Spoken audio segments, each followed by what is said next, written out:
Wingy Boxing IFL TV in association with MTK Global. The light is shining down, and it is the man. The sun is shining. Where's Coogan? People always say that, man. I'm getting used to it. Where's Coogan? Yeah. Who are you? Forget Coogan. Forget Coogan. Who?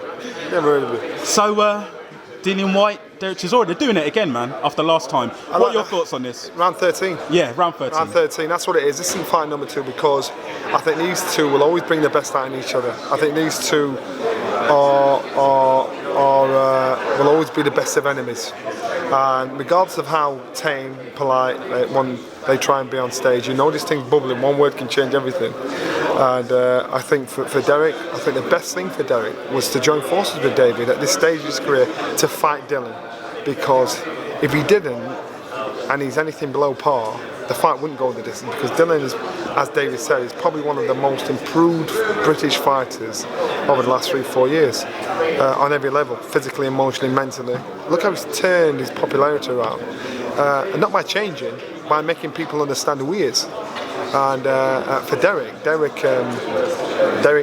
needs to go in there 100% fit. I don't think David will implement much mentally, but physically I think he'll give him confidence in himself and his body, what he's capable of doing. Derek showed in the Takam fight that no matter how bad things are, you can never write him off.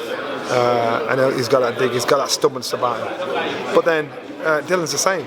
He has that stubbornness about him where you think, why are you taking this fight? What is it that motivates you? It's not money, it's not belts, it's not titles. Because he reminds me of Fraser where he wants to fight everybody. And he doesn't care, and he likes fighting. That's the danger. When you're in a man with a man like that, he enjoys it, doesn't he? You don't know what motivates him. They're the worst kind of fighters. If money's your motivation, then you understand what motivates him. If it's titles, you understand. If it's fame and glory, you understand. I don't know what motivates that man, but he likes to fight, and that's what makes him dangerous. What's your thoughts on the result of the first fight, i.e. I agree with it. Yeah. I think it was a close fight, tight fight. I agree with it. I think you look at both fighters now. You've got to look at the improvement of both fighters. And Dylan said, and I agree. There's more to improve on. And for Derek has the experience in the tank, and so we've got to see if working with David will bring that best out in him. Staying on heavyweight theme, and I spoke to you before about Fury Wilder, but that was a while ago. Have your thoughts changed now, or are you still now that it's around Fury the corner? Wilder? Yeah, Fury Wilder, yeah. No, listen, I don't doubt that Tyson Fury could beat Wilder. What I do doubt is Tyson Fury's team around it.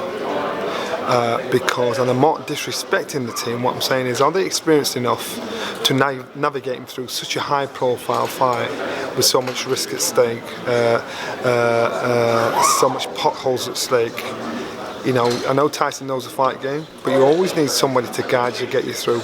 And so I'm just wondering, it'd be like you just passing your driving test and me giving you a Porsche as your first car. A bit too much engine there, isn't it? And so I just think with Tyson, I want to see how this works, because you need good navigation, and I just want to see how it works. I don't doubt that he has the ability to do it, because he's got a good boxing brain for it. But I just, that's my only doubt in all of this. Rocky Fielding, Saul Canelo Alvarez. Yeah. I'm just going to ask you straight, is it too much for Rocky? Yeah, it is. Point blank, yeah, it is. But again, there's many fights that have been that way, and we thought, wow, how did he do that? This might be one of them. I don't think it's going to be. He's had a great opportunity to fight Alvarez. He's got height on Alvarez. Has he got the power? Has he got that steely strength for Alvarez? Personally, I don't think so. Shockers, surprises. Tell me what. Tell me something I don't expect. I don't think he'll win. But again, he's a Brit. I hope he does. But good on him. And we've got another big one coming up. Bellew, Usyk. I think last time I spoke to you it wasn't confirmed. Now it's on. Now it's confirmed. It's happening. Yeah. My brain goes all over the place when I think about this fight. Listen. Do you know what I'm saying? We know Usyk. Sorry, go. Tony Bellew is no fool. Yeah. Tony Bellew is one of the cleverest fighters out there that understands our game. That understands if he can find a way, he'll find it. He don't want to fight Deontay Wilder. Deontay Wilder's too long, tall, gangly. He don't want to fight Anthony Joshua. He understands what he can do and what he can't do. He wants to fight Alexander Usyk because he sees something we don't. He's seen something, yeah. Like he's done in the past. He sees this is achievable. Tony Bellew's boxing ability is underrated. He's actually a very good technical fighter.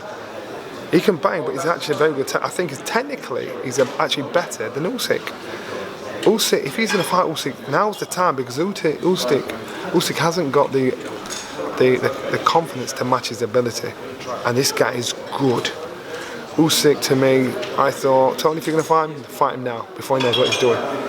And Usyk, I saw Usyk training, sparring with I told you, sparring with Klitschko when Klitschko was preparing to fight Tyson Fury, and he was manning Klitschko up for 2 rounds.